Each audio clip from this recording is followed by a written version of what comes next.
नमस्कार। समय संवाद में आपका स्वागत है। मैं हूं सर्वेश कुमार सिंह। कल उत्तर प्रदेश में 2 बड़े कार्यक्रम हुए। एक कार्यक्रम अलीगढ़ में हुआ और दूसरा लखनऊ में। दोनों कार्यक्रम अलग-अलग दलों ने किए। एक भारतीय जनता पार्टी की ओर से आयोजित था, दूसरा समाजवादी पार्टी की ओर से। लेकिन दोनों की विषय वस्तु अलग थी, किंतु लक्ष्य एक था। लक्ष्य था उत्तर प्रदेश के पिछड़े मतदाताओं पर अपनी पकड़ बनाना और पिछड़े मतदाताओं को अपने पक्ष में लाना। सबसे पहले आज चर्चा करेंगे अलीगढ़ के कार्यक्रम। कल भारतीय जनता पार्टी के बड़े नेता रहे पूर्व मुख्यमंत्री और पूर्व राज्यपाल बाबू कल्याण सिंह की पुण्यतिथि थी। ये उनकी दूसरी पुण्यतिथि थी। पुण्यतिथि का एक कार्यक्रम लखनऊ में हुआ था परसों। पुण्यतिथि परसों थी। कल पुण्यतिथि के उपलक्ष्य में एक बड़ा कार्यक्रम श्रद्धांजलि सभा अलीगढ़ में आयोजित की गई। अलीगढ़ में जो सभा आयोजित थी, श्रद्धांजलि सभा थी, उसका नाम दिया गया था हिंदू गौरव दिवस। इसको हिंदुत्व से जोड़ा गया और इसमें केंद्रीय गृह मंत्री अमित शाह स्वयं उपस्थित हुए कल्याण सिंह जी को श्रद्धांजलि देने। बाकी प्रदेश के नेता, सभी प्रमुख नेता उपस्थित रहे।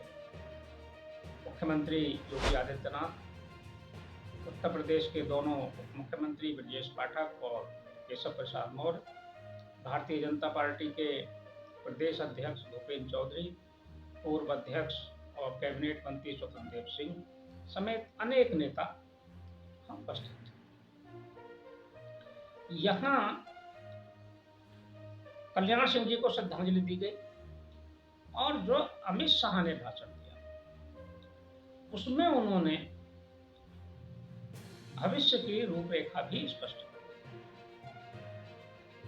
यानी कि 2024 के चुनाव में राम मंदिर और हिंदुत्व का मुद्दा प्रखर रूप से छाया रहेगा, ये कल के उनके भाषण से स्पष्ट हुआ। उन्होंने राम मंदिर निर्माण में कल्याण सिंह जी के योगदान को याद किया, उस दिन को भी याद किया 6 दिसंबर 1992 जब ढांचा गिराया जा रहा था और कार सेवकों पर गोली चलाने की बात उठी थी, तो कल्याण सिंह ने स्पष्ट मना कर दिया था कि मैं अपनी सरकार छोड़ दूंगा, गोली नहीं चलने दूंगा। इस बात का भी उल्लेख किया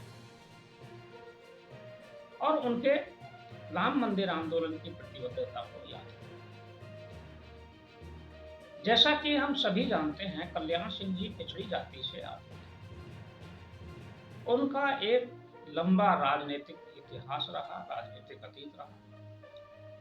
वे लगभग 10 बार अपने क्षेत्र से, अलीगढ़ के अतरौली विधानसभा क्षेत्र से वे विधायक रहे, 2 बार सांसद रहे, एटा और बुलंदशहर। बुलंदशहर का चुनाव उन्होंने भारतीय जनता पार्टी से अलग होकर लड़ा था, लेकिन वो दोनों चुनाव जीते। कल्याण सिंह जी का महत्व जितना उनके जीवित रहते हुए था, उतना ही उनके स्वर्गवास के बाद भी है, क्योंकि वे लोध मतदाताओं का प्रतिनिधित्व करते थे, लोध जाति से।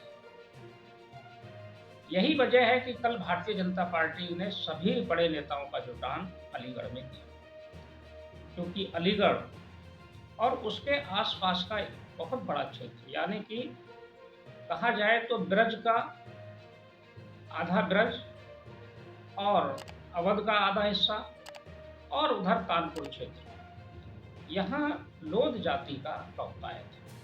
भारी संख्या में लोध मतदाता है। इस क्षेत्र में लगभग 20 लोकसभा क्षेत्र प्रभावित होते हैं लोध जाति से, जहां ये किसी भी पार्टी को हराने जिताने की क्षमता रखते हैं। इसलिए इनका महत्व भी है राजनीति में और बाबूजी को वैसे तो भारतीय जनता पार्टी में उनका बड़ा स्थान था, उनका पूरा सम्मान था, लेकिन चुनाव नज़दीक होने के कारण उनकी श्रद्धांजलि सभा को भी एक बड़े सभा के रूप में परिवर्तित किया।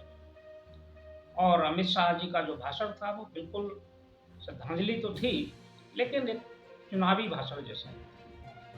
बाकी नेताओं ने भी बाबूजी को श्रद्धांजलि दी और उनके हिंदुत्व के लिए योगदान को याद किया, राम मंदिर के लिए उनके योगदान को याद किया।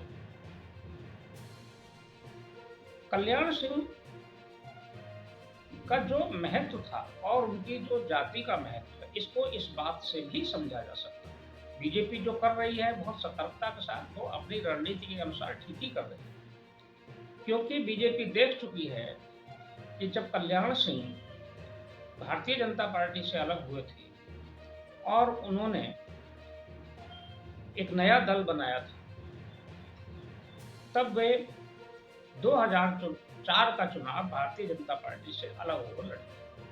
2004 के लोकसभा चुनाव में कल्याण सिंह भारतीय जनता पार्टी के साथ नहीं थे। उस चुनाव में समाजवादी पार्टी, उनका समर्थन समाजवादी पार्टी को था।